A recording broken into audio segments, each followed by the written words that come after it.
ஓம் சாந்தோக்கிய உபனிஷத்தில் அத்தியாயம் 7. இதில் 26 கண்டங்கள் உள்ளன. நாம் இதுவரை 15 கண்டங்களை பார்த்தோம். ஒவ்வொரு படிநிலையாக ஒருவன் இந்த ஞானத்திற்குள் நுழைகிறான். பிரம்மத்தை கொண்டு வந்து சேர்ப்பதற்கு இந்த 15 நிலைகளையும் அவன் தியானம் செய்து அவற்றை பிரம்மம் அல்ல என்று முதல் தெரிந்து கொள்ள வேண்டும். அதனால் அவற்றை முதலில் பிரம்மம் இது என்று நினை, அதுக்கப்புறம் இது அல்ல பிரம்மம், இதுதான் பிரம்மம் என்று நினை, இதுவல்ல பிரம்மம் இதுதான் என்று நினை. 15 முறை அல்ல அல்லன்னு சொன்னார். கடைசியில் பிராணனில் வந்து நிற்கிறார். இப்போ பிராணனுக்கு அப்புறம் பிராணன் தான் பிரம்மமா என்று அவன் நினைத்து போயிடக்கூடாது. ஏன்னா பிராணனை அறிந்தவன் அதிவாதி என்று சொல்கிறார். அதிவாதி என்பது அனைத்தும் அறிந்தவனாக இருப்பான். அவன் வந்து தன்னை அதிவாதி சொல்வதில் வெட்கப்படக்கூடாது, கூச்சப்படக்கூடாது, சங்கோஜம் இருக்கக்கூடாது. யாராவது நீ அதிவாதியா என்று கேட்டால் ஆமாம் அதிவாதி என்று சொல்ல வேண்டும். அதற்காக வேண்டி தன்னை அதிவாதி என்று வாய்க்கிழியே பேசிக்கொண்டிருக்கக்கூடாது என்றெல்லாம் நாம் பார்த்தோம். இப்போ அந்த அதிவாதி நிலையில் அவன் நாரதன் இருக்கிறார். இனி இன்னும் ஒரு 7 படிநிலைகளை இந்த பிரம்ம வித்யாவுக்கு முன்னால் அடைய வேண்டிய ஒரு பண்புகள், இதுவரையும் வந்து பிரம்மத்துக்கு கொண்டு வர எது பிரம்மம்னு காட்டுவதற்கு சூலத்திலிருந்து சூட்சுமம் என்று பிராணன் வரைக்கும் வந்திருக்கிறார். இப்போ அது பிரம்மத்தை காட்டுவரிடம் பிரம்மத்தை பற்றி எதுவும் சொல்லலை. சரி, இப்போ அவரோடு இருக்கோம். எது அது பிரம்மம்? பிராணனுக்கும் ஆதாரமான ஒரு பொருள். பிராணன் குணமாக இருப்பதனால் நிர்குணமான வஸ்து அந்த பிரம்மத்தை அறிவதற்கு இப்போ நாரதர் தயாராக இருக்கிறார். அதற்கு உனக்கு சில பண்புகள் வேணும். இந்த பண்புகள் உங்ககிட்ட இருந்தால் மட்டும்தான் நான் சொல்லித்தர முடியும். அது இருக்குதான்னு முதல்ல நீ செக் பண்ணிக்க. இருந்ததுன்னா உடனடியாக நீ பிரம்ம வித்யா கற்றுக்கலாம். இப்போ நாமெல்லாம் நாரதர் மாதிரி இருந்தோம்னா உடனடியாக பிரம்ம வித்யாவுக்கு செல்லலாம். இல்லைன்னா இந்த 7 நிலைகளும் நமக்கு இருக்குதான் நமக்கு சோதனை செய்து பார்க்க வேண்டும். நமது மாணவர்களுக்கும் இதை நாம் சொல்லி இந்த 7 குணங்களும் உங்களிடம் இருக்கிறதா பார் என்று பார்க்கிறோம். இவை தான் அந்த 7 குணங்கள். 1, முமுக்ஷுத்துவம். இந்த ஞானத்தை அடைந்து நான் விடுதலை ஆகவே வேண்டும். விடுதலை ஆக வேண்டும்ங்கிற ஆசை வந்துடுச்சு. அதற்காக பக்தி செய்து பார்த்தேன், பயனில்லை. தியானம் செய்து பார்த்தேன், பயனில்லை. ஜபம் செய்து பார்த்தேன், பயனில்லை. அப்புறம் புண்ணிய தீர்த்தங்களெல்லாம் சென்று பார்த்தேன். வேற்று மதங்களிலெல்லாம் சென்றெல்லாம் அவர்கள் சொல்வதெல்லாம் செய்து பார்த்தேன், எனக்கு வரவில்லை. முமுக்ஷுத்துவம் என்பது என்ன என்றால், இந்த மாதிரி பல குருநாதரும் சென்று முயன்று பார்த்து எனக்கு மோட்சம் தராது என்று கண்டுபிடித்த பிறகு மோட்சத்தை அடைந்தே ஆற வேண்டும் என்பதற்கு என்ன சாதனம் என்று கண்டுபிடிக்கணும் பாருங்கள். அது வரைக்கும் இருப்பது மோட்சனம், முமுக்ஷுத்துவம். சாதனம் கிடைச்ச பிறகு அவன் முமுக்ஷத்தில் இருந்து சாதனம் முடிந்தபோது அவன் முக்தம் அடைந்து விடுகிறான். அப்போ தான் தெரியும் இதுதான் சரியான சாதனம் என்று. அந்த சாதனத்தை அடையும் வரை அவன் விடாப்பிடியாக அந்த தேடலை கொண்டு வரான் பாருங்கள். அது பேர் முமுக்ஷுத்துவம், முக்தியை நாடிக்கொண்டிருப்பது. பல பேர் இன்றைக்கி யோகாசனம் செய்வதிலையும் தியானம் செய்வதிலையும் பிராணாயாமம் செய்வதிலும் அவர்கள் ஈடுபட்டு கொண்டிருக்கார்கள். 1 வருஷமோ 2 வருஷம் அல்ல, 20 25 வருஷங்கள் செய்பவர்கள் நான் பார்த்திருக்கிறேன். 70 80 வயது வரை கூட அவங்களுடைய குருநாதரும் அப்படி இருப்பதை நம்ம பார்த்துருக்கிறோம். சொல்லிக் கொடுக்க குருநாதரும் 50 வருடங்களாக 70 வருடங்களாக இந்த தியானத்தையே சொல்லிக் கொண்டிருக்கிறார்கள். இருந்தாலும் இந்த சாதனம் முக்தி தரவில்லை என்று அவர்கள் இன்னும் அறிந்து கொள்ளாமல் இருக்கிறார்கள். முக்தி தருவதற்கு ஞானம் ஒன்றே சாதனம். ஞானத்தை குருவிடமிருந்து தான் பெற முடியும். இந்த குரு வந்து கர்மத்தை சொல்லிக் கொடுக்கிறார், ஆனால் ஞானத்தை தருகின்ற ஞான குரு வேண்டும் என்று ஒருவன் கண்டுபிடிக்கும் வரை அவனுக்கு முமுக்ஷுத்துவம் என்பது இருக்க வேண்டும். எனக்கு எதுவுமே கிடைக்கல, நான் 20 வருஷம் தியானம் பண்ணேன்னு விட்டுட்டு கொடுத்து மறுபடியும் லௌகிக வாழ்க்கைக்கோ சம்சாரத்துக்கோ போயிடக்கூடாது. இதை முடித்தே ஆக வேண்டும் என்ற அந்த முடிவான மனநிலைக்கு தான் முமுக்ஷுத்துவம் என்று பெயர். அது உங்ககிட்ட இருக்குது நாரதா அப்படின்னு கேட்குறார். இருக்கிறது ஐயனே. அப்புறம் விஞ்ஞானம் உனக்கு இருக்குதா அப்படின்னு. விஞ்ஞானம்னா சாதாரண ஞானம் இல்லை. ஆத்மாவை பற்றி தெரியறது சாதாரண விஷயம். ஆனால் ஆத்மாதான் பிரம்மம் என்று விசேஷமாக தெரிவது விஞ்ஞானம். அதை தத்துவமசி என்ற சொல்லால் தான் விளக்க முடியும். அதை நீ புரிந்து கொள்ளும் அளவுக்கு புத்தி இருக்கிறதா, விஞ்ஞானம் இருக்குதா என்று பார். அந்த புத்தியும் எனக்கு இருக்கிறது, முமுக்ஷுத்துவம் இருக்கிறது, அறிந்து கொள்ள அறிவும் இருக்கிறது. சரி, அறிவும் இருக்கிறது, விசாரம் செய்ய தெரியுமா? தனியாக உட்கார்ந்து சிந்தனை செய்து அதுவல்ல இதுவல்ல இதுவாகத்தான் இருக்கும் என்று உன்னால் விசாரம் செய்ய முடியுமா? அதுவும் முடியும். விஞ்ஞானம் என்றால் அந்த புத்தி கூர்மை, விசாரம் என்பது அதை செய்கின்ற விதம், அதுவும் தெரியணும். உனக்கு அந்த விசாரம் செய்கின்ற நியாய தர்க்க முறைகளெல்லாம் உனக்கு நினைவு இருக்க வேண்டும். நான்காவது உனக்கு ஸ்ரத்தை இருக்க வேண்டும். இந்த ஞானம் என்னை விடுவிக்கும் என்று நம்பி தான் செய்யணும். பொழுதுபோக்குக்காக இதெல்லாம் செய்யக்கூடாது. ஸ்ரத்தையை வைத்து ஞானம் அடைந்து நான் முக்தி அடைவேன், அதுவரை இந்த சாஸ்திரம் குரு சொல்லிக் கொடுக்கிற பாடங்கள் அவற்றில் எனக்கு பலன் தரும் என்று நம்பிக்கொண்டிருக்கின்ற ஸ்ரத்தா வேணும். அந்த ஸ்ரத்தா இருக்கணும் என்றால் முமுட்சுத்துவம் இருக்க விஞ்ஞானம் வேண்டும், விஞ்ஞானம் இருக்க விசாரம் வேண்டும், விசாரம் இருப்பதற்கு ஸ்ரத்தா வேண்டும், ஸ்ரத்தா இருப்பதற்கு நிஷ்டை வேண்டும். எப்போ ஸ்ரத்தா இருக்கிறதா உனக்கு தெரியும் என்றால், நிஷ்டை என்கிற குரு சேவை உனக்கிட்ட இருந்தால்தான் அது ஸ்ரத்தாவின் அடையாளம். உனக்கு ஸ்ரத்தா இருக்குதுங்கிறதுக்கு நீ கண்டுபிடிக்கிறது குரு சேவை உங்ககிட்ட இருக்குதான்னு பாருங்கள். குரு சேவையெல்லாம் செய்ய முடியாது, நான் வெளியே இருந்துகிட்டே புத்தகம் படிச்சுவேன், யூடியூப்லேயே கேட்டு நான் முடிச்சுக்குவேன் அப்படின்னு வந்தோம்னா உனக்கு விசாரமெல்லாம் வரும். ஆனால் நிஷ்டை இல்லை, சேவை உனக்கு இல்லை. சேவை செய்வதற்கு உனக்கு வாய்ப்பு கிடைக்கலன்னு சொல்லாத, சேவை செய்வதற்கு ஏதாவது வழி இருக்கத்தான் செய்யும். அந்த சேவை மனசும் உனக்கு இருக்குதான்னு பாரு. அது இல்லாமல் கிருதி என்று சொல்லக்கூடிய தியாக மனப்பான்மை, உறுதியாக இருக்கின்ற அந்த நிலை வேணும். இது நிஷ்டையில் நிற்கணும்னா கிருதி வேணும். அதுக்கப்புறம் கடைசியாக சுகம் என்று சொல்லக்கூடிய இதையெல்லாம் செய்வதற்கு உனக்கு பிடித்திருக்க வேண்டும். யாரோ தள்ளி விட்டாங்க, கழுத்தை பிடிச்சி தள்ளினாங்க அப்படின்லாம் இருக்கக்கூடாது. சுகமாக இருந்து தான் இதெல்லாம் செய்யணும். எங்கேயுமே நீ சுகத்தை விடக்கூடாது. விஞ்ஞானமா, விசாரமா, ஸ்ரத்தையா, நிஷ்டைங்கிற குரு சேவையா, அல்லது கிருதி என்று சொல்கிற புலநடக்கமா, எல்லா இடங்களிலுமே உனக்கு சுகம் என்கிறது மட்டும் இருக்கும். எங்கேயாவது எனக்கு துக்கமாக இருக்கிறதுன்னு நினச்சிட்டின்னா பிரம்ம வித்யா வராது. அதனால் இந்த 7 உங்ககிட்ட இருக்குதா அப்படின்னு நாரதர் கேட்குறார். இருக்கிறது ஐயனேங்கிறார். அதுக்கப்புறம் பிரம்ம வித்யாவை ஆரம்பிப்பார். பூம வித்யா என்றதற்கு பெயர். இப்பொழுது அந்த மந்திரங்களை பார்ப்போம். கண்டம் 16 22 வரை பூம வித்யாவை உபதேசிக்கிறார். அதில் சத்தியமான அந்த பிரம்மத்தை பற்றி என்று கேள் என்று தான் ஆரம்பிக்கிறார். 15 முடித்தான் இல்லையா? அதுக்கப்புறம் இதெல்லாம் பிரம்மம் அல்ல, இனிமேல் தான் பிரம்மம், இதோட ஓடி போயிடாத. ஏன்னா எல்லா இடத்துலையும் பிரம்மம் இருக்குதான்னு கேட்டவன் பிராணன் வந்தவுடன் நின்றுட்டான். அதிவாதின்னு சொன்ன உடனே திருப்தி அடைஞ்சிடுவான். அதனால் நீ சத்தியமான பிரம்மத்தை நீ இன்னும் தெரிந்து கொள்ளவில்லை, அதை பற்றி கேள் என்று அவரே கேள்வி கேட்க சொல்கிறார். அதுக்கு சொல்கிறார், முதல்ல முமுட்சுத்துவம் உனக்கு இருக்கணும். அந்த முமுட்சுத்துவம் என்னன்னா சரியான சாதனையை தேடுகின்ற உன் மனநிலை. அதுதான் நான் சொன்னேன். தியானமா, பிராணாயாமமா, அல்லது இந்த கிரியா போன்ற செயல்களா,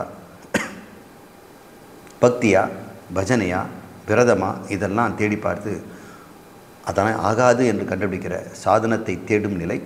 2வது, இந்த சிரவண மனன நிதித்தியாசனத்துக்கு தான் சாதனம் கண்டுபிடிச்சி வந்த பிறகும் அதில் கடைசி வரைக்கும் இருக்கின்ற ஒரு துணிச்சல், தடைகள் வந்தாலும் அதை நீக்குவதற்கு உனக்கு முமுட்சுவம் இருந்தாக வேணும். முமுட்சுவம் இருந்தால் தான் சாதனம் தேடவும் முடியும், சாதனத்தில் நீண்ட நாள் இருக்கவும் முடியும். 3வதாக, சாதனையில் இருக்கும் பொழுது நீ பல தியாகங்களை செய்ய வேண்டி வரும். அதற்கும் உனக்கு முமுட்சுவம் தான் உனக்கு உதவி. முமுட்சுவத்தை இல்லாத தியாகம் பண்ண மாட்டான், கஷ்டப்படுவான், அல்லது தடைகள் வந்தால் அதிலேருந்து விலகி போயிடுவான், அல்லது சரியான சாதத்தை விட்டுடுவான். அதனால் முமுட்சம் என்பது முதல் படி. உனக்கு 3ம் இருக்கிறது, எனவே நீ முமுட்சு என்று சொல்லி அடுத்த பக்கத்துக்கு நகர்கிறார். இப்படி 7 பண்புகளை அவர் சொல்வார். படிநிலைகள்னால் ஒருவன்கிட்ட இருக்கிற பண்புகள். இப்போ இந்த முமுட்சுத்தை பற்றி பார்ப்போம். ஏஷ து வா அதிவாதி. ஆனால் மேலான சத்தியத்தை எவர் பேசுகிறார, எவன் ஒருவன் ஏஷ தூவா அதிவாதி அதிவததி மேலான பேசுகிறானோ அவன் யக சத்தியேன அதிவததி, அவனே மேலான பேச்சு. வததின்னா பேசுறதுங்க. அதிவாதின்னு சொல்கிறவன் அதை பேசுபவன். அதிவததின்னா பேச வேண்டும். எப்பொழுதுமே இந்த ஞான சாதனத்தில் பெற்ற ஞானத்தை மற்றவரோடு பகிர்ந்து பேசுதை, அதை சிந்திப்பது என்பது அதிவததி. தத் சிந்தனம், தத் கதனம், தத் அந்யோன்ய பிரதிபோதனம் என்று சொல்லுவோம். அதையே பற்றி பேசிக்கொண்டிருப்பது, அதையே சிந்தித்து கொண்டிருப்பது. யாருக்காவது இதுக்கு சொல்லிக் கொடுக்கணுன்னா அவங்களை கூப்பிட்டு அவங்களுக்கு இதை சொல்லிக் கொடுக்குறது, இப்படி இருப்பது பேர் அதிவததி. அப்படி ஒரு தன்மை இருக்கணும். அதனால் அதிவாதின்னு சொல்கிறது முக்கியம் இல்லை, அதிவததியாகவும் இருக்க வேண்டும். அது சத்தியத்தை பேசினா தான் அதிவததி. வெறும் பிராணனோட பேசின முடியாது, சத்திய பிரம்மத்தை பேச வேண்டும். ஸோ அகம் பகவ சத்தியேன அதிவதா நீதி. எனவே ஐயனே, நான் அப்படிப்பட்டவன், நான் மெய்ப்பொருள் அறிந்து மேலான பேச்சுடையவன் என்று நாரதர் சத்தியம் செய்து கொடுக்கிறார். நான் அதிவததி செய்வேன். சத்தியம் துவவேவ விஜிஜ்ஞாசித்தவ்யம் இதி. சத்தியம் பகவோ விஜிஜாசசவ இதி. அதற்கு சத்தியத்தை நீ விளங்கி கொள்ள வேண்டுமப்பா. விஜிஜ்ஞாசம்னா சத்தியம், சத்தியம்னு நான் சொல்கிறேன் இல்லையா, பிரம்மம், அதை நீ புரிந்து கொள்ள வேண்டும் என்கிறார். ஐயனே, நான் அந்த சத்தியத்தை புரிந்து கொள்ள விரும்புகிறேன் என்று அவர் சொல்கிறான். அப்போ அதுவும் அவங்ககிட்ட இருக்குது. ஆனால் அந்த மேலான சத்தியத்தை எவர் பேசுகிறாரோ அதிவததி. நான் அப்படிப்பட்டவன், நான் மெய்ப்பொருள் அறிந்து மேலான பேச்சு உடையவன் என்று சொல்கிறார். அதற்கு நீ அதை விளங்கி கொள்ள வேண்டும் என்று சொல்கிறார். அதையும் நான் விளங்கிக் கொள்கிறேன் என்றும் சொல்லிவிட்டான். இப்போது 2 நிலை அவங்ககிட்ட இருக்கிறத நம்ம பார்க்குறோம். அதை சங்கரர் சொல்கிறாரு. பிராணனை உபாசிப்பவன் தன்னை அதிவாதி என்று கூறிக்கொள்ளலாம். நாரத் அத்துடன் தேடலை விட்டுவிடக்கூடாது என்பதற்காக குரு, நீ சத்தியத்தை மெய்ப்பொருளாக அறிந்தவனை அதிவாதி ஆவான், எனவே நீ பிராணனோடு நிறுத்திக்கொள்ள வேண்டாம், மேலும் சொல்வதை கேள் என்று சொல்கிறார். இது சங்கரர் சொல்வது. மறுபடியும் திருப்பி சொல்கிறேன். சத்தியத்திற்கு மேல் ஏதும் இல்லை, சத்தியம்தான் கடைசி. அதுக்கு மேலே நீ கேட்டாலும் நான் சொல்ல மாட்டேன், அப்படி ஒன்று இல்லை. ஐயா, அந்த சத்தியத்தை நான் அறிய வேண்டும் என்று சொல்கிறார். இப்போது விஞ்ஞானத்தை பற்றி கேட்குறார். உனக்கு இப்போ முமுட்சுத்துவம் இருக்கிறது, விஞ்ஞானத்தை பற்றி சொல்லுகிறேன் அப்படின்னு கேட்குறார். எப்போது ஒருவன் சத்தியத்தை விளங்கி கொள்கிறானோ அப்போது தான் அவன் பேசுபவனாக இருக்க முடியும். நீ அதிவததிங்கிற, நீ பேசுகிறதுக்கு உனக்கு மேட்டர் இங்கே இருக்கணும் இல்லை, சட்டியில் இருந்தால் தான் அகப்பையில் வரும். எனவே உன்னிடம் விளங்கி கொள்ள வேண்டுமப்பா. அந்த விளக்கம் உனக்கு இருந்தால்தான் நீ அதிவததியாக இருக்க முடியும். எனவே முமுட்சுத்துவம் பத்தாது, கூடவே விளங்கி கொள்ளும் தன்மையும் இருக்க வேண்டும். விளங்கி கொண்டால்தான் சத்தியத்தை பற்றி நீ பேச முடியும். அதை அபரோட்சமாக சத்திய ஞானத்தை நீ விளங்கு கொள்ள வேண்டும் என்று புரிந்து கொள். பரோட்சமாக பிரம்மம் எப்படி இருக்கும், ஆத்மா எப்படி இருக்கும், ஆத்மா அப்படி இருக்கும், பிரம்மம்னு சொல்லக்கூடாது. நானே ஆத்மா, நானே பிரம்மம் என்று நீ உள்ளங்கை நில்லைக்கணி போல் பிரம்மமாக நீ இருப்பதை நீ விளங்கி கொள்ள வேண்டும். அதுதான் அபரோட்சமான சத்திய ஞானம், அதுதான் விஞ்ஞானம். ஐயனே, அந்த விஞ்ஞானத்தை அறிவதில் ஆர்வமாக இருக்கிறேன், நான் விஞ்ஞானி அப்படின்னு அப்படி சொல்கிறான். ஏனென்றால் தத்துவமசி என்கின்ற வாக்கியத்தை புரிந்து கொள்ள மனம் இந்த விளங்கி கொள்ளும் தன்மையில் இருக்கணும். மனம் விளங்கி கொள்ளாத நிலையில் ஒருத்தங்கிட்ட இதெல்லாம் சொன்னால் அது பிரயோஜனம் இல்லை. அது 1 வாரம் 2 வாரம் திருப்பி சொன்னாலும் கூட அவனால் முடியாது. அவன் ரொம்ப கஷ்டப்பட்டு மனப்பாடம் பண்ணி உனக்கு விளக்கி அதுக்கு பதில் எழுதி கொடுத்துருவான். ரிசல்ட்ஸ் பேப்பரை படித்து பார்த்து நல்லா மார்க் இருக்குது, இவனுக்கு கரெக்டாக எல்லா பாட்டும் சொல்லுவான். ஆனால் விளங்கி கொண்டான அபரோட்சமாக என்றால் அது இருக்காது. எனவே அதுக்கு தக்க மனநிலை வேண்டும். அந்த மனநிலைக்கு என்ன பண்ணுறது? கர்மயோகம் உனக்கு நேரடி சாதனம் இல்லை, அது மனத்தை தயார் செய்யும். எனவே கர்மயோகத்தை நீ கொண்டு வந்திருந்தால்தான் இந்த மனம் உனக்கு விளங்கி கொள்ளும் அளவுக்கு அது தகுதி வாய்ந்ததாக இருக்கும் என்று சொல்கிறார். எனவே ஞானம்தான் மோட்சம், கர்மயோகம் உனக்கு மனதை தூய்மைப்படுத்தி கொடுக்கும் என்பதை புரிந்து கொண்டு தத்துவமசிக்கு தயாராக நிறு அப்படின்னு சொல்கிறார். அதுக்கும் அவர் இருக்கிறான். மேலும் சங்கரர் சொல்கிறார், பணத்தை நாடுபவன் தன்னை பணம் இல்லாதவன் என்று கருதுகிறான் அப்படிங்கிறார். பணவன் ஏன் அவன் தேடுறான்னா, தன்னிடம் பணம் இருந்தும் கூட எனக்கு அது போதலை, பணம் இல்லாதவன் நான் என்று நினைக்கிறான். எது இல்லையோ அதை தான் ஒருத்தன் நாடுவான். தனக்கு எது இருக்கிற பொருளை அவன் நாட மாட்டான். எவன் பணத்தையே நாடுறவன் என்ன நினைக்கிறான், என்னிடம் பணம் இல்லைன்னு நினைக்கிறான். மற்றவங்க சொல்கிறான் அவனுக்கு வேண்டிய பணம் வச்சுருக்கிறாங்க, இருந்தாலும் அவர் என்னவோ காலையிலேருந்து சாயங்காலம் வரைக்கும் பணத்தை தேடி தான் ஊராக சுற்றிட்டு இருக்கிறார், விதவிதமான தொழில் செய்கிறார் அப்படின்னு சொல்கிறாங்க. அப்போது அவன் மனம் எப்படிப்பட்டதாக இருக்குது? பணம் இல்லாதவனாக தன்னை அவன் நினைத்து கொண்டான். நிறைய பேர் பணம் இருக்கிறவன நினச்சவன் இதை நாடுறதில்லை, அது வேறு விஷயத்துக்கு போயிடுறான்.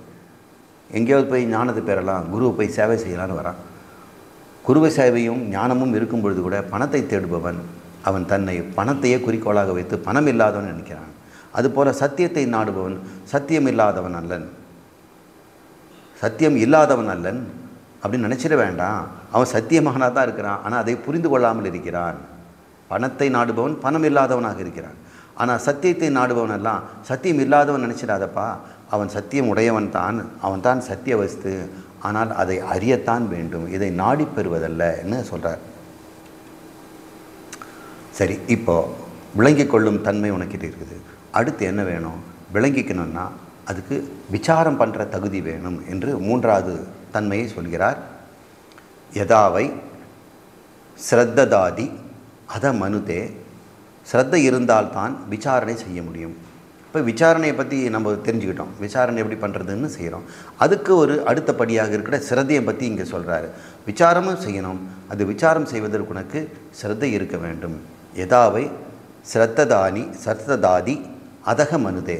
ஸ்ரத்தை இருந்தால்தான் விசாரணை செய்ய முடியும். அதை பற்றி அஸ்ரத்ததான் ந மனுதே.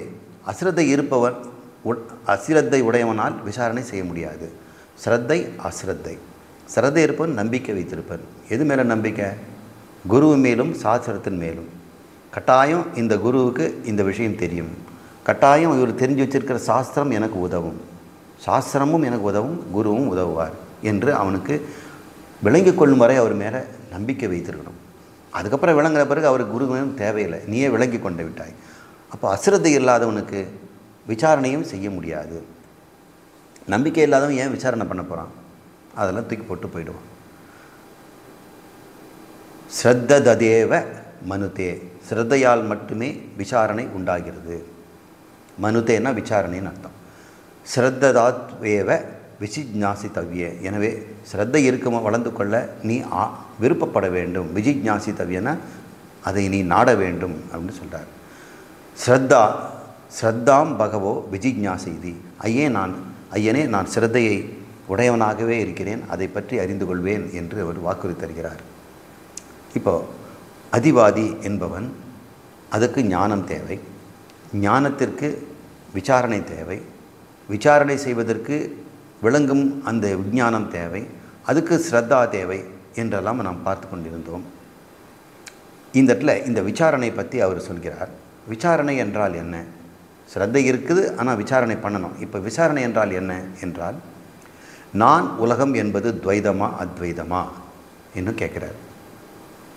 மாணவனே, நீ விசாரித்து சொல்கிறவன்னு சொல்கிறியே, நீ இருக்கிறாய், உன்னை சுற்றி உலகம் இருக்கிறது, உலகத்துக்குள்ளே நீ நடமாடிக்கிட்டு இருக்கிற, நீ சொல்லு, நீயும் உலகமும் ஒன்றா? இல்லைங்க. அப்போ நீ வேறு உலகம் வேறு தானே? ஆமாங்க. நான் அனுபவிக்கிறவன் உலகத்தை, உலகம் எனக்கு அனுபவிக்கின்ற பொருள் அப்படி. அப்போ எனவே துவைதம் தானே? ஆமாம் துவைதம். நான் அத்வைதங்கிற அது உனக்கு விளங்குதா அப்படின்னு. எனக்கு விளங்கலைங்க. அத்வைதங்கிறது விளக்குனா நீ ஒத்துக்குவியா? நான் ஒத்துக்குவேன். அது விளங்குவதற்கு இப்போ கேட்குறோம். கேட்கும்போது அவனுடைய அனுபவத்தில் நான் உலகம் என்றது வேறு வேறுன்னு எனக்கு தெரிகிறது. ஆனாலும் அது அத்வைதம் அவர் சொல்கிறாரு. நான் அத்வைதம் நிலைநாட்ட முடியுமா? அவர் நல்லா நிலைநாட்டிடுறாரு. நல்லா கேட்டு தலையாட்டிட்டு நான் போயிட்டேன். ஆனால் மறுபடியும் எனக்கு உலகத்தில் போகும்போது நான் உலகம் ரெண்டு தான் தனியாக இருக்குது. நான் வீடுன்னு இருக்குது, நான் மனிதன் இருக்குது, நான் உலகம் இருக்குது, நான் கடவுள்னு ரெண்டாக தான் இருக்குது, துவைதம் தானே இருக்கிறது. அப்படின்னா இன்னொன்னுக்கு இந்த விசாரணை பத்தலைன்னு அர்த்தம். யதா மனுதே அத விஜாநீதி. அதை நான் விசாரிக்க வேண்டும், விசாரித்தால்தான் அது முடியும் என்று நான்காவது நிலை ஸ்ரத்தாவை பேசுகிறார். அந்த ஸ்ரத்தாங்கிறது எப்படி இருக்கும்னு சொல்கிறார். யதாவை திஷ்டத் யதக ஸ்ரத்ததாதி. சேவை மேற்கொள்பவர் ஸ்ரத்தவானாகிறார். ஸ்ரத்தையாகணும்னு நீ சொல்லிட்ட. ஆனால் எப்போ நீ ஸ்ரத்தவானாக இருக்க முடியும்? சேவை மனம் உன்னிடம் இருக்க வேண்டும். சேவை மனத்தான் ஸ்ரத்தையினுடைய அடையாளம்னு சொல்கிறார். எனக்கு குரு மேல் நம்பி இருக்கிறதுங்க. ஆனால் அவர் காலில் நமஸ்காரம் பண்ணணும், அவருக்கு இதை பண்ணணும் இது பண்ணணும், எனக்கு அதெல்லாம் எனக்கு மனுஷன் என்ன பெருசாக இருக்குது. அவர் தெரிஞ்சுக்கிட்டாரு, நான் அவருக்கு கேட்டு விளங்குறேன். இதுக்காக காலில் விழுந்து தான் தெரிஞ்சுக்கணுன்ற அவசியம் இல்லை. யார் காலையும் நான் விழுந்து நான் தெரிஞ்சுக்க வேண்டிய அவசியம் இல்லைன்னா அவனுக்கு கிடைக்கவே கிடைக்காது. ஏன் காலில் விழாமல் அவர் சொல்லித்தர மாட்டாரா? அவர் சொல்லி தருவார். காலில் விழாதவனுக்கும் அவர் சொல்லி தருவார். அப்புறம் என்ன? ஆனால் உனக்கு புரியாது. அது எப்படிங்க புரியாமல் போயிடும்? ஆமாம், காலில் விழுறதுக்கும் விளங்கிக்கிறதுக்கும் என்ன? உன் மனம் அந்த விளக்கத்தை ஏற்றுக்கொள்ள தயாராக இல்லை. அப்படிங்களா? காலில் விழுந்து நமஸ்காரம் பண்ணால் என்ன ஆகும்? உன் அகங்காரம் கீழே விழுந்துடும், உன் திமிரு மறைஞ்சு போயிடும். அப்புறம்தான் அவர் சொல்கிறத உனக்கு விளங்கும். இல்லைன்னா என்னென்னவோ சொல்லிகிட்டு இருக்கிறாரு, படித்ததெல்லாம் வளரிட்டு இருக்கிறாரு, நமக்கு நேரம் ஆச்சு, நம்ம இனி நாளைக்கு பார்க்கலாம் குரு, நாளைக்கு டைம் இருந்தால் நான் வந்துக்கிறேன் குரு, எனக்கு அந்த வேலை இந்த வேலை இருக்குது அப்படின்னு சொல்லுவார். மறுநாள் வரமாட்டான். அடுத்த நாள் 2 நாள் 3 நாள் கழித்து வருவான். வரும்பொழுது அவனே ஒரு பதில் சொல்லுவான். நான் நேற்றே வந்திருக்கணும், முந்தா நேற்று வந்திருக்கணும், எனக்கு அங்கே ஒரு வேலை இங்கே ஒரு வேலை இருந்தது, அப்புறம் நீங்கள் இருக்கிறீங்களான்னு ஃபோன் பண்ணி கேட்டேன், சார் சொன்னார் நீங்கள் இருக்கிறீங்கன்னு சொன்னார், அதனால் வந்தேன் அப்படின்னு அவங்களாம் சொல்லுவாங்க. இப்படி எனக்கு அனுபவம் இருக்கிறது. இப்படி சொல்லும்பொழுது அவங்களுக்கு இன்னும் சிரத்தை வரலை. உயிர் போகின்றவன் இந்த உயிரை காப்பாற்றி என்னென்ன செய்வானோ, தலைமயிர் பற்றிக்கிட்டு இருக்கவன் தண்ணி தொட்டியை தேடி எங்கே போய் தலையை கொண்டு போய் குதிப்பானோ, அது சாக்கடையாக இருந்தாலும் தலையை கொண்டு போய் எங்கே வைப்பானோ, அந்த அவசர நிலை அதுதான் முமுக்ஷு நிலை. அது இருந்தால் அவனுக்கு சேவை செய்து அந்த சிரத்தையை உண்டாக்கணும், அந்த முமுட்சுத்துவம் இருக்கணும், விளங்கி கொள்ளும் தன்மை வரணும்னு சொன்னால் அவனுக்கு சிரத்தை இருக்கணும். சிரத்தை இருக்கணும்னா அவனுக்கு குருக்கு சேவை செய்கின்ற மனநிலை இருக்க வேண்டும். அது இருக்கிறதா நாரதா அப்படின்னு சொல்கிறார். சேவை சேவை சேவைங்கிறது என்ன அர்த்தம் அப்படின்னா, நமக்கு இதை கொடுக்கிறவர் சாதாரண ஆள் இல்லை. ஏன்னா குருவே பிரம்மா. அவர் கொடுக்குற விஷயம் என்கிட்டதும் ஏதோ சாதாரண விஷயம் இல்லை. ஒருத்தருக்கு நிறைய டெய்லரிங் தெரியும், ஒரு பெரிய ஒரு கிங் அந்த டெய்லரிங்கில். ஆனால் அவர்கிட்ட வந்து ஏதோ ஒரு பொருளை தைக்க மட்டும் கற்றுக்கிட்டு நீ போயிடலாம். இன்னொருத்தருக்கு வேறு அவனுக்கு கற்றுக் கொடுப்பார். ஸ்பெஷலிஸ்ட்டு, லேடிஸ் ஸ்பெஷலிஸ்ட்டு, உங்களுக்கு லேடிஸ் பொருளை மட்டும் தைக்க கற்றுக் கொடுக்குறேன், உனக்கு குழந்தைங்க ட்ரெஸ்ஸை மட்டும் கற்றுக் கொடுக்குறேன், உங்களுக்கு ஜென்ட்ஸ் பற்றியும் சொல்லித்தரேன், உங்களுக்கு ஓரம் அடிக்க கற்றுக் கொடுக்குறேன். இது மாதிரி ஏதாவது கொஞ்சம் கொஞ்சம் சொல்லித் தருவார். ஆனால் பிரம்மஞானி சொல்லிக் கொடுக்குறவரே பிரம்மம். அவர் கொடுக்க போகிறதோ கொஞ்சம் கொஞ்சம் துண்டெல்லாம் கிடையாது, பிரம்மம். பிரம்மத்தை வாங்கிக்க நீ தயாராகணும். பிரம்மம் என்பது எந்த ஒரு கடவுள் இந்த ஜகத்தை படைத்தாரோ அவர் எனக்கு கடவுள் கொடுப்பாரா? இல்லை, நீ தான் கடவுள்னு காட்டி கொடுக்க போகிறார். அடேங்கப்பா, அது எப்படி முடியும்? உனக்கு அவநம்பிக்கை இப்போ வந்துடுச்சு. நான் எப்படி கடவுளாக முடியும்? சிரத்தை வை, அது உண்மையாக இருக்கலாம். சரி, உண்மைன்னு தெரிஞ்சு போச்சுன்னா கிடைக்கக்கூடிய பொருள் அளவற்றதாக இருக்குதுன்னு சொன்னால் என்னுடைய அளவுடைமை தன்மை அவருக்கு ஏதோ கொட்டணும் இல்லை. நான் அளவற்றவன் நீ ஏன் நிச்சயம் பண்ணிட்டு வந்தேன்னா, எனக்கு பணம் அவ்வளோ இருக்குது, பெருமை அவ்வளோ இருக்குது, அகங்காரம் அளவுதுன்னா, முதல்ல நீ அளவற்றவனாக உன்னை விளங்கி கொண்டால்தான் அளவற்றவனாக உன்னை நீ புரிந்து கொள்ள முடியும். அதனால் இதுக்கு வந்து ஒரு சேவை மனப்பான்பு தேவைப்படுகிறது. அந்த சேவை மனநிலை எப்படின்னு விளக்குறேன். இந்த சேவை மனப்பானம் அது இல்லாதவனுக்கு சிரத்தை வராது. மந்திரம் தான் சொல்லுது, நான் இதெல்லாம் சொல்லலை, உபனிஷத் சொல்லுது. நிஸ்திஷ்டன் ஏவ ஸ்ரத்ததாதி, சேவையாலேயே அவன் ஸ்ரத்தாவாவன் ஆகிறான். நிஷ்டாத் துவேவ விஜிஞாசி தவியேதி, எனவே நீ சேவையை நீ விரும்பி நாட வேண்டும். ஸ்ரத்தை நாடணுன்னாரு, அடுத்து நீ இந்த சேவையை நாட வேண்டும், சேவை உள்ள மனமாக மாற வேண்டும். நிஷ்டாம் பகவோ விஜிஞாசுவ, பகவான் நான் இந்த குரு சேவை என்ன என்பதை நான் தெரிந்து கொள்ள விரும்புகிறேன் என்று அவன் சொல்கிறான். ஒரு பொருளின் மீது அல்லது ஒரு கருத்தின் மீது சிரத்தை இருந்தால்தான் அதை விசாரணை செய்ய முடியும் அப்படின்னு சொல்கிறார். ஒரு பொருளின் மீது ஒரு சிரத்தை. அவங்க சொல்கிறாங்கங்க, இது சாப்பிட்டு பார்த்தோம்னா உங்களுக்கு வந்து உற்சாகம் கிடைக்கும், அதுக்கப்புறம் உடம்பில் வந்து புரோட்டீன் அதிகமாகும், உடம்பு வெயிட் கூடும், அப்புறம் உனக்கு சலிப்பெல்லாம் இருக்காது, இதை சாப்பிட்டு பாருங்கள் அப்படிங்கிறாங்க. அப்போ நீங்கள் ஒரு ட்ரையலாவது கொடுக்கணும் இல்லை, ஒரு சந்தேகத்துக்காவது சாப்பிட்டு பார்க்கலாமில்ல. ஸோ பெனிஃபிட் ஆஃப் டவுட்டுங்கிறோம். அப்போ என்ன பண்ணுறோம், ஒரு 2-3 நாள் சாப்பிட்டு பார்க்குறாரு. சாப்பிட்டு போட்டு எடை போட்டு பார்க்குறாரு, பரவாயில்லையே, முன்னை விட ஒரு 200 கிராம் அதிகமாக தானே இருக்கிறேன், கொஞ்சம் உற்சாகமாக தானே இருக்கிறேன், சரி இன்னும் 2 வாரம் சாப்பிட்டு பார்க்கலாம் அப்படின்னு சாப்பிட்டு பார்க்குறான். அதுக்கப்புறம் அவனுக்கு வேண்டிய எடை வந்த பிறகு நிச்சயம் இது வேலை செய்யுதுன்னு மற்றவங்களுக்கு சிபாரிசு பண்ணுவான். நீங்கள் இது செய்து பாருங்கள். மூட்டு வலி இருக்கிறவன் ஒரு மருந்து கொடுக்குறாங்க, என்னென்னவோ போட்டு பார்த்தேன், யாரும் ஒன்று இது வரைக்கும் மூட்டு வலி எனக்கு சரியாகலை, இவர் ஏதோ கொடுத்தாரு நம்ம பார்க்கலாம் அப்படின்னா கூட அது உதாசீனம் செய்யாமல் ட்ரை பண்ணி பார்க்கணும் கடைசி வரைக்கும். அதை செய்து பார்த்துட்ட பிறகு அதுக்கப்புறம் நீ முடிவு பண்ணலாம் அப்படின்னு சொல்கிறோம். ஒரு பொருளின் மீது நாம் மதிப்பு, ஒரு சிரத்தை, ஒரு நம்பிக்கை வச்சு தான் அதை பயன்படுத்தணும். குழந்தைங்க கூட எனக்கு வேண்டான்னு சொல்லுவாங்க. குழந்தை ஒரு தடவை வாயில் போட்டு சாப்பிட்டு பார்த்துட்டு அப்புறம் வேண்டான்னு நீ சொல்லு. சில குழந்தைங்களுக்கு சாக்லேட்டோ அவங்க தெரியாத வடிவத்தில் ஒரு பொருள் இருந்ததுன்னா அது கொண்டு போய் வாயில் கொண்டு விட்டோம்னா தலையெல்லாம் நகர்த்திக்கிட்டே இருக்கும். நான் என்ன கொஞ்சமாக உடைச்சி வாய் திறந்து நாக்கில் ஒட்டிடுவேன். அப்புறம் கொஞ்சம் அது வந்து சாப்பிட்டு பார்க்கும். அப்புறம் கண் இப்படி விரியும். அப்புறம் கொண்டு போங்க, வாய் கண் அளவு பெருசாகிடும். அது ஸ்ரத்தை வரணும். ஒரு முயற்சி, ஒரு முறையாவது அது வந்து ட்ரை பண்ணி பார்க்குறது, அது பேர் ஸ்ரத்தை. ஸ்ரத்தை இல்லாததுனால தான் அது வந்து தலையாடிட்டு இருந்தது. இப்போ சாப்பிட்டு முடிச்சு வந்து ட்ரை பண்ண உடனே நான் என்ன பண்ணேன், அது ட்ரை பண்ண கூட விடலை, நாமளே கொண்டு போய் வலுக்கட்டாயமாக வச்சுட்டோம். சில சமயத்தில் இந்த ஞானத்தை கூட சில பேருக்கு வலுக்கட்டாயமாக திணிக்க வேண்டியது. சில கேள்விகளை கேட்டு நீங்கள் இப்படி இருக்கிறீங்களே, இது காரணமே இதுதான் என்று சொல்லும்போது அப்படிங்களா அப்படின்னு அவங்களுக்கு ஸ்ரத்தை வருது. ஞானத்தால் எனக்கு மோட்சம் கிடைக்கும் அப்படிங்கிறது நிறைய பேருக்கு நம்பிக்கை இல்லை. சிலர் கேட்குறாங்க, ஏங்க வெறும் கிளாஸ் அட்டன் பண்ணி இருந்தாக்கா மோட்சம் வந்துடுமா? மோட்சங்கிறதெல்லாம் பெரிய பெரிய மகான்கள் அடைஞ்சதால சொல்கிறாங்க. இது மகான்கள் பட்டியத்தில் சகதாசிவ பிரம்மேந்திரான்னு சொல்கிறாங்க. அவர் உடம்புல துணி இல்லாமல் கையெல்லாம் வெட்டி போட்டது கூட தெரியாமல் கூட அவர் நடமாடினவர்னு சொல்கிறாங்க. அப்புறம் அந்த அங்கம்மாள்னு சொல்கிறாங்க, அங்கே பரமம்னு சொல்கிறாங்க. அவங்க நிலைக்கு நான் வந்துடுவேனா? இதுக்கு நான் ஒன்றுமே செய்ய வேண்டாமா? ஒன்றுமே செய்ய வேண்டாம், கேட்டுட்டு இருந்தால் போதும். நம்பிக்கையே வரமாட்டேங்க. சும்மா பாடத்திட்டத்தை வந்து சொல்லி கொடுத்து கேட்டோம்னா நான் ஞானியாகி நான் சதாசிவ பிரம்மேந்திரான் மாதிரி இருப்பேன்றது நிச்சயம் இல்லை. அப்படின்னா அவனுக்கு ஸ்ரத்தை இல்லைன்னு அர்த்தம். அப்படிப்பட்ட ஸ்ரத்தை வருவதற்கு, அது வளர்வதற்கு அடையாளமாக முதல்ல உனக்கு சேவை மனம் இருக்க வேண்டும். அதுக்கு விசாரணை செய்வதற்கும் சேவை தெரிவது. எனவே நான் ஸ்ரத்தையை ஆராய விரும்புகிறேன், அதை பெறுவேன் அவன் சொல்கிறார். விசாரத்திற்கு ஸ்ரத்தை தேவை. சுவைத்து அப்போ இங்கே பார்க்கும்போது ஒரு பொருளின் மீது அல்லது கருத்தின் மீது ஸ்ரத்தை இருக்கணும். அப்படின்னா முதல்ல குழந்தைங்களுக்கு பொருள் மீது தான் சந்தேகம் இருந்தது. அப்போ ஸ்ரத்தையை வச்ச உடனே அது நம்புது. அப்போ சில பேருக்கு கருத்தின் மீதே சந்தேகம்.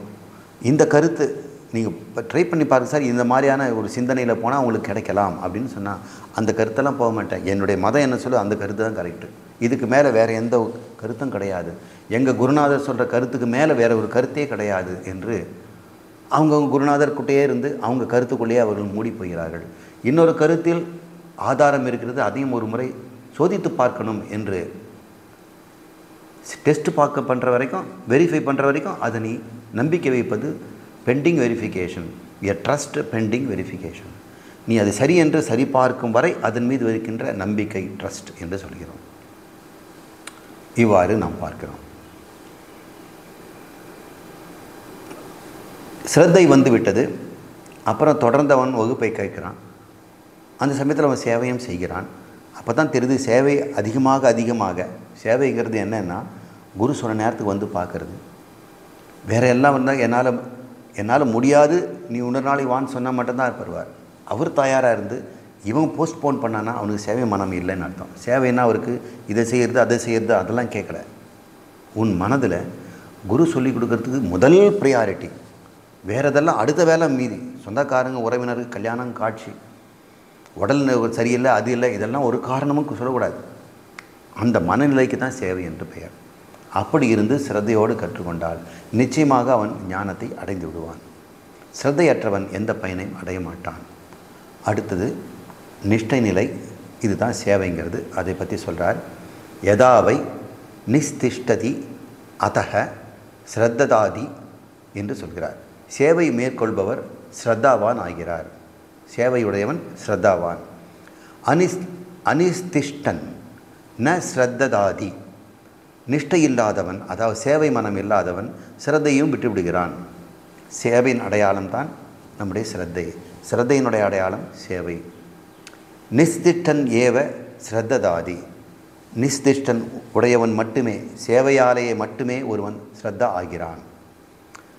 நிஷ்டாத் வேவ விஜிஜ்ஞாசி தேவை. எனவே நீ நிஷ்டா என்று சொல்லக்கூடிய சேவையை நீ விரும்பி நாட வேண்டும் என்று சொல்கிறார். ஐயனே, நான் அந்த சேவையை நான் நாடுவேன் என்று சொல்கிறார். நிஷ்டா என்ற சொல் வாழ்க்கை முறைன்னு அர்த்தம், லைஃப் ஸ்டைல் அப்படின்னு பேர். ஞான நிஷ்டா என்றால் குருவிடமிருந்து ஞானம் பெற்ற பிறகு ஆத்மாதான் நான், அகங்காரம் அல்ல, அகங்காரமும் ஆத்மாதான், ஆனால் என்னுடைய அது அடிமை, என்னுடைய பிரதிபிம்பம், என்னுடைய நிழல், அது விவகாரத்தில் ஈடுபடுகிறது. ஆனால் விவகாரத்தில் ஈடுபடாமல் நான் ஆத்மாவாக இருக்கிறேன் என்று ஒருவன் தெரிந்து கொள்கிறான். அந்த ஆத்மா அழிவற்றது, மாறாதது, ஆனந்த ஸ்வரூபம் அளவற்றது என்று அவன் தெரிந்து கொண்டான். இது புரிந்து கொண்டால் மட்டும் பத்தாது. அந்த ஆத்மாதான் இந்த ஜகத்தை சிருஷ்டி செய்த பிரம்மம் என்ற கடவுள் என்று அவன் தெரிந்து கொள்ள வேண்டும். அப்படி தெரிந்து கொண்ட பிறகு அவன் வாழ்க்கை எப்படி வாழணும்? அகங்காரம் என்று சொல்லக்கூட அகங்காரியாக வாழ்வானா அல்லது பிரம்மமாக வாழ்வானா? அந்த வாழ்க்கை முறை இனிமேல் அவனுக்கு மாறும். பிரம்ம நிலையில் இருந்து கொண்டு அகங்காரியாக அவன் செயல்படுவான். பிரம்ம நிலையில் இருந்து கொண்டு அகங்காரியாக அவன் அனுபவிப்பான். பிரம்மனில் இருந்து கொண்டு அவன் உலகத்தோடு உறவாடுவான். உறவாடுதலும் பேசுதலும் அனுபவித்ததலும் அகங்காரி என்று தெரிந்தும் அது எப்படி அகங்காரியாக இருக்கும்? பிரம்ம அகங்காரியாக இருக்கும். நான் அளவற்றவன் என்ற அறிவோடு அவன் உலகத்தில் வாழ்வான். நான் செய்ய வேண்டியதெல்லாம் செய்து முடித்தவன் என்று செய்து கொண்டிருப்பான். நான் அறிந்து கொண்டதெல்லாம் அறிந்து கொண்டவன் என்று தெரிந்து கொண்டு தெரியாதவன் மாதிரி மற்றவங்கிட்ட பேசுவான். அப்படின்ற நிலை பேர் வாழ்க்கை நிலை. அது நிஷ்டா என்று பெயர். இந்த இடத்துல நிஷ்டா என்பது இது ஒரு வாழ்க்கை நிலை. குருவோடு வாழும் பொழுது நீ நிஷ்டையில் இருக்க வேண்டும். இது குரு சேவைன்னு அர்த்தம். அதனால் இந்த இடத்துல நிஷ்டாங்கிறது வாழ்க்கை முறை. இவன் ஞானி ஆகலை, இனி ஞானி ஆவதற்கு வேண்டிய நிலை குருவை நாடி இருக்கிறான். அந்த இடத்துல என்ன நிஷ்டா என்றால் குரு சேவை. அன்றாடம் அவரை பார்க்கணும். பார்க்காவிட்டால் மனசு துடிக்கணும். அவர் பார்க்கின்ற நேரத்தில் தான் எனக்கு வாழ்க்கையை உயிர்த்தா மாதிரி இருக்கிறது. அவரை விலகுவதே எனக்கு கஷ்டமாக இருக்குது. அவருக்கு சேவை செய்வதற்கு வாய்ப்பு ஏதாவது கிடைக்காத பகவானே, அவர் எங்கேயோ தொலைதூரம் இருக்கிறார், நான் அவருக்கு என்ன சேவை செய்யணும்? அவர் உடல்நலம் கெடாமல் இருக்கணும், அவருக்கு நல்லபடியாக அவருக்கு வாழ்க்கையில் எல்லாமே அமையணும் என்று யாரெல்லாம் பிரார்த்தனை செய்கிறார்களோ அவர்களெல்லாம் சேவையில் இருக்கிறார்கள். அவன் கிட்ட வராவிட்டாலும் மனம் முழுக்க குருவின் அடியிலேயே கிடைக்கிறது அந்த ஒரு வாழ்க்கை. அவர்கள் தொழிலை செய்கிறார்கள், நடமாடுகிறார்கள், பேசுகிறார்கள். ஆனால் குருவிடம் இருந்தால் எப்படி இருப்போமோ அது பாரி வெகு தொலைவில் வாழ்பவர்களும் அந்த நிஷ்டையில் இருக்கிறார்கள். எனவே அந்த நிஷ்டையை நான் நாட விரும்புகிறேன். விஜிக்ஞாச என்று அவர் சொல்கிறார். நான் செய்கிறேன். விஜிக்ஞாசி என்றால் செய், விஜிக்ஞாச என்றால் செய்வேன். ஸ்ரத்தையை வளர்த்துக்கொள்வதற்கு வழி நிஷ்டையே. நிஷ்டா என்பது இங்கே சேவையான வாழ்க்கை. குரு சேவை என்பது சரணாகதி, வினயம், பணிவு. சரணாகதி, வினயம். குருவின் முன்னாடி எப்படி நடந்துக்கிறோம், குருவின் ஒரு பார்வையின் போது நாம் எப்படி நம்முடைய உடைகளையும் நடத்தையும் செயலையும் வைத்துக்கொள்கிறோம் என்பதெல்லாம் ஒரு வினயம். அல்லது பேர் பணிவு என்று பெயர். அகங்காரத்தை விடுதல். உடைமைகள், உறவுகள், அந்தஸ்து ஆகியவற்றின் மீதான அபிமானத்தை குறைத்து கொள்ளுதல். அதெல்லாம் முன்னாடி வச்சுக்கிட்டு உடைமைகளை நான் பார்க்கணும், உறவுகளுக்கு நான் ஏதாவது செய்யணும், என் அந்தஸ்தை காப்பாற்றிக்கணும்னு சொல்லி அப்படி இருக்கிற வாழ்க்கை முறை உனக்கு முற்றிலும் மாறி போயிடும். இனிமேல் உடைமைகள் கிடக்கட்டும், உறவுகள் ஒரு பக்கம் இருக்கட்டும், அந்த சாது மண்ணாங்கட்டியாகும், எனக்கு குரு அப்படின்னு எவன் ஒருவன் இருக்கிறானோ அதன் பேர் தான் சேவை மனப்பான்மை. நிச்சயமாக அவன் சேவை, இந்த மனப்பான்மை சேவைங்கிற தயவுசெய்து அவர் வீட்டுக்கு பணிவிடை செய்வதுன்னு நினச்சிக்க வேண்டாம். மனோபாவம், அந்த மனோபாவத்தை நீங்கள் புரிஞ்சுக்கணும். உடைமை, உறவு, அந்தஸ்து இவற்றின் மீது எனக்கு நாட்டம் மிக குறைந்து விட்டது என்பது சேவை அப்படின்னு புரிஞ்சுக்கங்க. எந்த பிறவியிலேயோ செய்த சேவை கூட இன்று வேதாந்த சிரவணத்திற்கு உதவும். ஒருவேளை நான் சேவை செய்வதற்கு வாய்ப்பே இல்லைங்களே, அவர் ஏதோ ஒரு உலகத்தில் இருக்கிறாரு, அந்த இடத்துலேருந்து அவர் யூடியூப்பில் பேசுகிறாரு, நான் பல 1000 கிலோமீட்டருக்கு அப்புறம் அதை கேட்டுக்கொண்டிருக்கிறேனே, எனக்கு மற்றவர்களுக்கு அருகாமையிலிருந்து கற்றுக்கொள்ள அவருக்கு சேவை செய்து பெற்றுக்கொள்ளக்கூடிய வாய்ப்பு எனக்கு கிடைக்கவில்லையே என்று சிலர் நினைக்கலாம். ஆனால் அப்படி நினைக்க வேண்டாம்.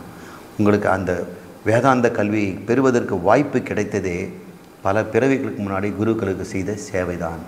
வேறு குருக்களுக்கிட்ட பக்தியாக இருந்தோ அல்லது யோகாசனம் கற்றுக்கொண்டோ அல்லது வேறு ஏதோ ஒரு குருவிடம் இருந்து நீங்கள் சேவை செய்திருக்கிறீர்கள்.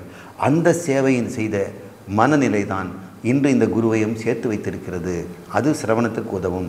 அந்த சேவை என்பது வாழும் நாளில் செய்யணும்ல, முந்தைய பிறவிகள் செய்தது கூட பயன் தரலாம். எனவே சேவை செய்ய வாய்ப்பில்லாதவர்களுக்கெல்லாம் அந்த வாய்ப்பு இல்லை என்ற நினைப்பே போதும். அதுவே அவங்களுடைய மனநிலையை காட்டுகிறது. அன்னதானம் செய்யும் பொழுது நம் கையால் உணவிட வேண்டும் என்று தயானந்த சரி சொல்கிறார். அது ஒரு சேவைங்கிறார். சேவையை புரிந்துக்கிறதுக்கு அவர் சில உதாரணம் சொல்கிறார். சில பணக்காரர்கள் அவங்களுடைய தாயினுடைய நினைவாக அன்னதானம் செய்வாங்க.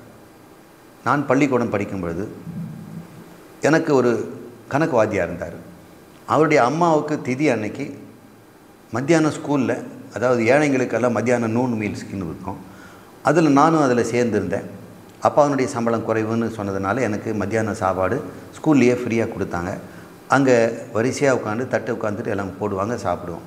அப்படி சாப்பிடும் பொழுது ஒரு நாள் இலை போட்டு பாயாசம் அப்பளம் இதெல்லாம் போடுவாங்க. அப்புறம் பசங்கள்லாம் கேட்டுவாங்க, என்னாச்சு இனிமேல் இப்படி தான் போடுவாங்களான்னு. அதில் சீனியர் ஒருத்தர் இருப்பான், சொல்லலாம், இப்படி இல்லை, ஒரு நாள் தான், அது கணக்கு வாத்தியாருடைய அம்மாவுக்காக போட்டிருக்கிறாங்க அப்படின்னு. அப்படியா, எங்களுக்கு யார் போடுறாங்க, என்ன போடுறாங்க, இது மாதிரி கிடைக்குமான்னு ஒன்றுமே தெரியாது. அவரும் எங்களை இதனுடைய தாயினுடைய நினைவாக நான் கொடுக்குறேன், நீங்களாம் மனமாற சாப்பிட்டு எனக்கு ஆசீர்வாதம் பண்ணுங்க அப்படின்னு ஒரு சொல்ல மாட்டார். நாங்களாக தெரிஞ்சுக்கணும். சிலர் அப்படி தானம் பண்ணுவாங்க, அது வேலையால் வச்சு கொடுப்பாங்க. அதை வந்திருக்கேன் பார் வெளியே, அவனுக்கு இந்த 1000 ரூபாய் கொடுத்துட்டு வா அப்படின்னு சொல்லுவாங்க. அங்கே இருக்கிறான் பார், அவனுக்கு இதெல்லாம் கொடுத்துட்டு வா அப்படின்னு சொல்லுவாங்க. இப்படி வேலையாட்கள் மூலம் தானம் செய்வது அது சேவை மனம் அல்ல அப்படின்னு தயானந்த் சரஸ்வதி சொன்னார். இந்த தனவந்தர்களெல்லாம், முதலாளிகள்லாம், இந்த சேவை மனம் இருக்கவங்க அன்னதானம்னு வந்துடுதுன்னா வேலையெல்லாம் விட்டுற வேண்டாம். இவர் தான் முதல்ல போய் வைக்கிட்ட தூக்கிட்டு போவார். இவர் தான் முதலால் அதை தலையில் கட்டிக்கிட்டு எல்லாருக்கும் பரிமாறுவார். அப்புறம் சொல்ல, ஐயா நீங்கள் போய் இருங்கய்யா அப்படின்னு. நீங்கள் எதுக்கு வரீங்க? இல்லை என் கையால் 2-3 அதை போட்டு போகிறேன், என்னால் முடியுதில்லை அப்படின்னு அவர் சொல்வார். அப்படி சேவை செய்யணும் மனம் வேண்டும். யாரையோ வச்சுட்டு சேவை செய்வதில்லை. என் குருநாதருக்கு வேண்டிய சேவையெல்லாம் நான் யாரோ வச்சு செய்வேன் அப்படின்னு யாரையோ வச்சு குருநாதருக்கு சேவை செய்கிறது இவர் என்ன பண்ணுறது? உண்மையில் குருநாதருக்கு சேவையே தேவையில்லை. வேலையாள் மூலம் சேவையை செய்யக்கூடாது. இதனால் விஞ்ஞான மையத்தின் மீது நாம் என்கின்ற அபிமானம் வளரும். வேலையாள் மூலம் விஞ்ஞானம் அது வளர்ந்துடும். எப்பொழுது நம்ம நாமளே உள்ள செய்கிறோமோ அப்பொழுது விஞ்ஞானத்தின் மீது இருக்கின்ற அபிமானம் குறையும் என்று அவர் சொல்கிறார். அடுத்த படிநிலை, இது வரைக்கும் சேவையை பார்த்தோம். இது வரைக்கும் நல்லா தான் இருக்குது. ஒருத்தன் விசாரணை பண்ணணும், சிரத்தை இருக்கணும், முமுட்சுத்துவம் இருக்கணும், அடுத்ததாக சேவை மனம் இருக்கணும்னு நம்ம பார்த்தோம். இப்போ 6வது படிநிலை கிருதி என்று சொல்லப்படுகிறது. அது என்ன என்று பார்ப்போம். யதா வை கரோதி அதக நிஸ்தகி. எப்பொழுது ஒருவன் மன இந்திரிய அடக்கம் உடையவனாக இருக்கிறானோ அவனால் சேவையில் ஈடுபட முடிகிறது. சேவை ஈடுபடுறதுக்கு என்ன வேணும்னு கேட்டார். முதல்ல முமுட்சுத்துவத்துக்கு விளங்கி கொள்கிற விஞ்ஞானம் வேணும்னார். விஞ்ஞானம் வளர்வதற்கு உனக்கு ஸ்ரத்தை வேணும்னார். ஸ்ரத்தை இருக்கணும்னா உனக்கு சேவை மனம் இருக்குனாரு. இப்போ சேவை வர்றதுக்கு என்ன வரணும் அப்படின்னா, சேவை வருவதற்கு உனக்கு இந்திரிய அடக்கம் வேண்டும், புலனடக்கம் இருக்க வேண்டும், மன அடக்கம் இருக்க வேண்டும் என்று அவர் சொல்கிறார். இந்த வேதம், இந்த நமக்கு உபனிஷத் சொல்லுது. யதாவை கரோதி, கரோத்திங்கிறது கிருதி, அதக நிஷ்டதி, அப்போ தான் நிஷ்டதி என்று சொல்லக்கூடிய நிஷ்டை உனக்கு கைகூடும். இந்திரிய அடக்கம் இல்லாதவனுக்கு சேவை செய்ய முடியாது. அகிருத்வா ந நிஸ்திஷ்டதி, நிலையாக அது நினைத்து இந்த நிஷ்டையில் இருக்க முடியாது. மன இந்திரியம் அடக்கம் இல்லாவிடில் சேவை மனம் உண்டாகாது. கிருத்வைவ நிஸ்திஷ்டதி, எனவே மன இந்திரிய அடக்கத்தால் தான் சேவை மனம் வரும். கிருதிஸ்து வேவ விஜிஞாசிதவ் ஏதி, எனவே நீ கிருதி என்பதை, இந்த புலனடக்கத்தை நீ விரும்பி நாட வேண்டும். ஐயனே, நான் நிச்சயம் அதை அடைவேன். கிருதிம் பகவோ விஜிஞாசுவ இது என்று நாரதர் உறுதி தருகிறார். கிருதி என்றால் செயல். கர்மம், கிருதி, கர்த்தா எல்லாம் செயலை சொல்லுகிறது. சுக்ருதி என்றால் நல்ல காரியம் செய்தவன். சுக்ருத் பவதி, நீ நல்ல காரியம் செய்பவனாக இரு என்றார். கிருதி என்றால் ஒரு கர்மம், செயல், நம்ம உடம்பாலும் மனசாலும் பேச்சாலும் சொல்லுகிறது. இங்கே கிருதி என்பதை, செயல் என்பதை எப்படி பார்க்கணும்? சமம், தமம் முதலிய மனோ இந்திரிய அடக்கங்கள். தமம் என்பது செயலை நாம் கட்டுப்படுத்துறது. செயல் என்னென்ன? கை காலை அசைக்கிறது. கிளாஸில் உட்காரும்போது கை காலை அசைக்காமல் அமைதியாக இருப்பது.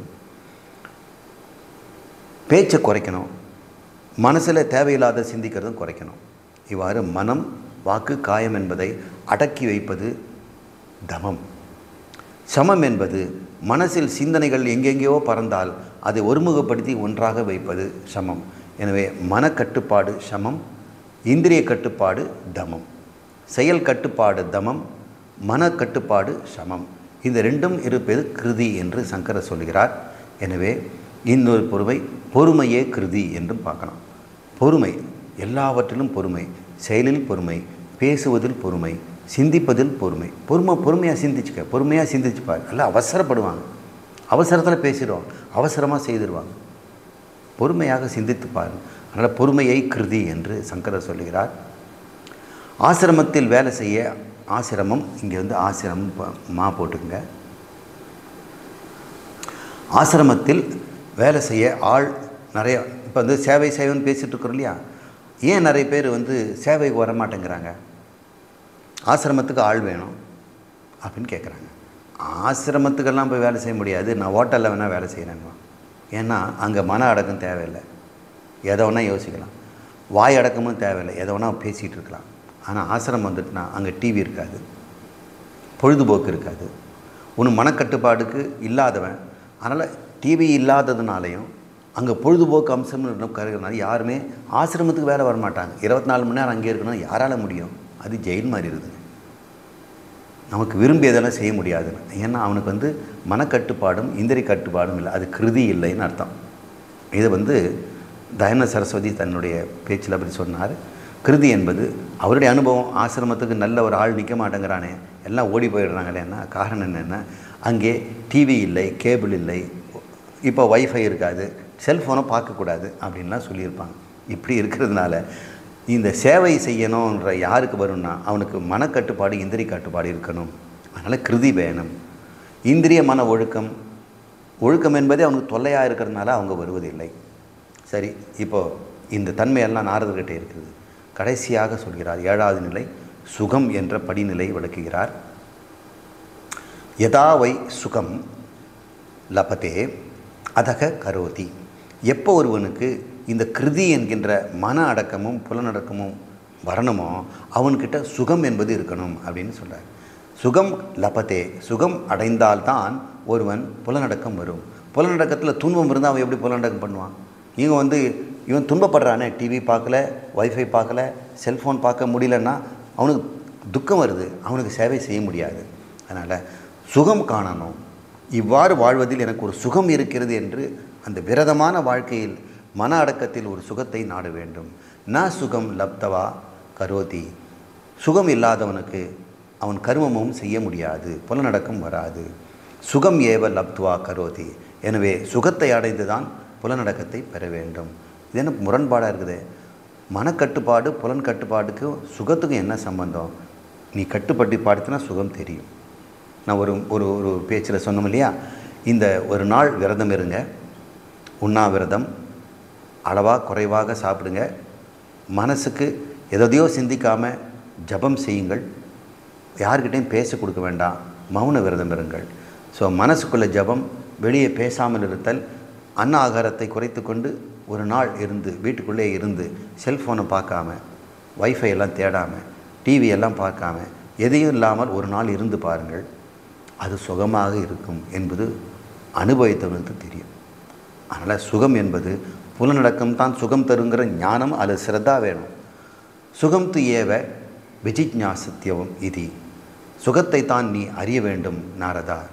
ஐயனே, நான் சுகத்தை நான் அறிந்து கொள்வேன், அதை அடைவேன். சுகம் பகவோ விஜிஜ்ஞாச இது என்று சொல்கிறார்.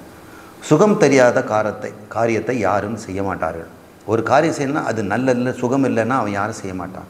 ஏன் இதெல்லாம் செய்கிறான் அப்படின்னா சுகம் தருதுங்க. அவர் ஏங்க இப்படி தொடச்சிக்கிட்டே இருக்கிறாரு அப்படின்னா அது கஷ்டமாக இல்லைன்னா அதுக்கு ரொம்ப சுகமாக தான் இருக்குதுங்க. அவர் ஏன் இந்த கட்டடத்தை இப்படி கட்டிகிட்டே இருக்குன்னா அவருக்கு சுகப்படுறாரு கட்டுறாரு. இவன் ஏங்க இது மாதிரி எக்ஸசைஸ் பண்ணிகிட்டே இருக்கிறான் காலையிலேருந்து 2 மணி நேரம், சுகம் தருதுங்க அவருக்கு. சுகம் தராத காரியத்தை யாரும் செய்வதில்லை. சில சுகம் தரும்னு சில பேர் பியானோ கற்றுக்க போவாங்க. அங்கே போயிட்டு 2 நாளில் அவர் பாட்டு பாடிடுவேன், இசையெல்லாம் வந்துடும் அப்படின்னு நினச்சிட்டு இவன் போவான். அங்கே ஒரே பாட்டை தான் திரும்ப சா ரீ க அதே மாதிரி சொல்லி கொடுத்துட்டு இருந்தோம்னா இவனுக்கு சுகமாகவே இருக்காது. அப்புறம் இப்போ பியானோ கிளாஸ் போகிறதில்ல, இல்லைங்க போகிறதில்ல, டைம் இல்லை அப்படின்னு அவன் சொல்லுவான். சுகம் தராதது யாரும் செய்வதில்லை. மன திருப்தி தான் பரமசுகம் என்று கண்டுகொள்ள வேண்டும். சுகம் என்பது என்னன்னா புலனடக்கம் தான் சுகம் தரும். அதுக்கு உனக்கு மன திருப்தி முதலில் இருக்க வேண்டும். புலனில் ஈடுபதை விட புலக்கட்டுப்பாடு இனிமையானது என்று நீ இருந்து பார்த்தால் தெரியும். நாரதருக்கு சுகத்தை பற்றிய அரிய ஆர்வம் உண்டாகிறது. இவ்வாறு நாம் 7 பண்புகளையும் நாம் பார்த்தோம். இந்த 7 பண்பும் நாரதர்கிட்ட இருக்கிறது. இனி சனத்குமாரர் அவருக்கு பூமா என்று சொல்லக்கூடிய பிரம்மத்தை பற்றி விளக்கத்தை ஆரம்பிப்பார். நாம் அடுத்த கண்டத்தில் அடுத்த வகுப்பில்